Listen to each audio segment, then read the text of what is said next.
ଆସୋସିଏସନର ଜିଲ୍ଲା ସଭାପତି ଭାବେ ଅଛି। ଆଜି ଆମେ ଚାରୁପତ୍ର ଜିଲ୍ଲାପାଳ ସଭା ପାଇଁ ସେ ଆମର ଦରମାନ ମାନ୍ୟତା ଦିଆଯାଉ ଅବସରକାଳୀନ କେତେ ଟଙ୍କା ତାକୁ 500 ଟଙ୍କା କରାଯାଉ ସୋସିଆଲ ସିକ୍ୟୁରିଟି ଆମ ଦରକାର ସେଥିପାଇଁ ରାଜ୍ୟ ସାରା ଜିଲ୍ଲାପାଳଙ୍କ ନିକଟରେ ଭାରତୀୟ ମଜଦୁର ସଂଘର ଜିଲ୍ଲା ସଭାପତି ଦାୟିତ୍ୱରେ ଅଛି। ଆମର 11 ଦଫା ଦାବି ନେଇ ଆଜି ଆମର ଜିଲ୍ଲାପାଳଙ୍କ ମାଧ୍ୟମରେ ପ୍ରଧାନମନ୍ତ୍ରୀ ଏବଂ ମୁଖ୍ୟମନ୍ତ୍ରୀଙ୍କ ଉଦ୍ଦେଶ୍ୟରେ ପ୍ରଦାନ କରୁଛୁ। ମୁଖ୍ୟତଃ ଆମର Odisha anganwadi ladies worker association anganwadi worker ଏବଂ ଆଶାକର୍ମୀ ମାନଙ୍କର କର୍ମଚାରୀ ମାନ୍ୟତା ସହିତ ତାଙ୍କର ଉଚିତ ପାରିଶ୍ରମିକ ଦରମା ଦିଆଯାଏ ଏବଂ ଆଶାକର୍ମୀ ମାନଙ୍କର ମେଟର୍ନିଟି ବେନିଫିଟ୍ ମେଟର୍ନିଟି ସମୟରେ ପତ୍ନୀଙ୍କର ଛୁଟି ବ୍ୟବସ୍ଥା ତା ସହିତ ତାଙ୍କର ମଜୁରୀ ବ୍ୟବସ୍ଥା କରାଯାଏ।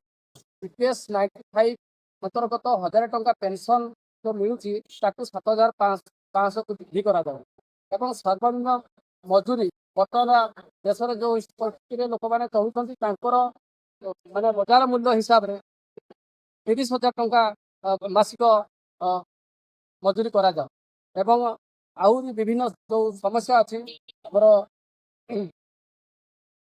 BPS ସ୍କିମ୍ରେ ଯେଉଁ ଆମର ସିଲିଂ ପଏଣ୍ଟ ଅଛି ତାକୁ ବୃଦ୍ଧି କରାଯାଉ।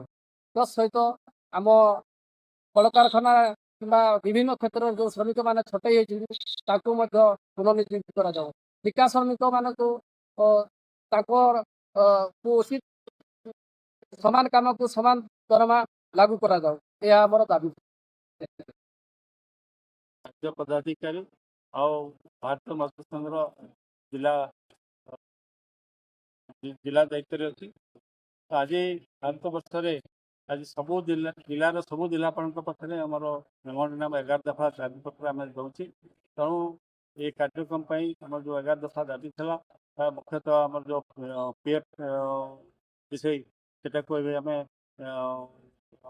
ଦାବିପତ୍ରରେ ରଖିଛୁ। ତାର ବର୍ଦ୍ଧିତ କରିବା ପାଇଁ 1000 ଟଙ୍କାରୁ 7500 ଟଙ୍କା କରିବା ପାଇଁ ଏବଂ ଆମର ଯେଉଁ ଅନ୍ୟମାନଙ୍କର ଦରମା ଯେଉଁ ଦିଆଯାଉଛି ଶିଳ୍ପାନୁଷ୍ଠାନଠୁ ଆରମ୍ଭ କରି ଅନ୍ୟାନ୍ୟ ବର୍ଗର ଲୋକଙ୍କୁ ତାଙ୍କୁ 30,000 ଟଙ୍କା ଦେବା ପାଇଁ ଆମର ଦାବି ରହିଛି।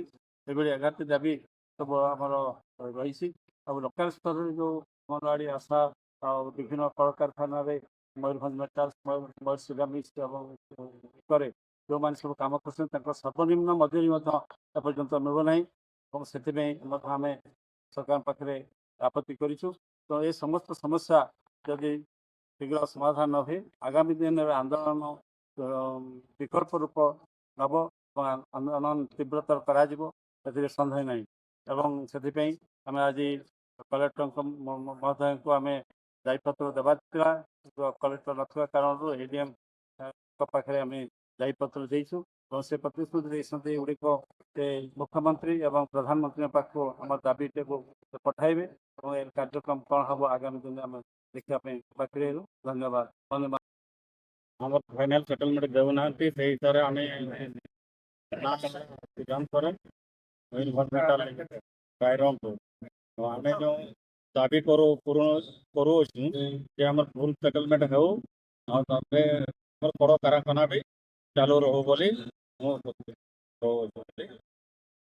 କ'ଣ ଦାବି ଆମର ପେନସନର ଆଉ ଯେଉଁମାନେ କାର୍ଡ଼ କରିଛନ୍ତି ସେଇଟା ବି ମାନଙ୍କୁ ବି ମିଳିଯାଉ ବୋଲି ଆମେ ଦାବି କରୁଅଛୁ।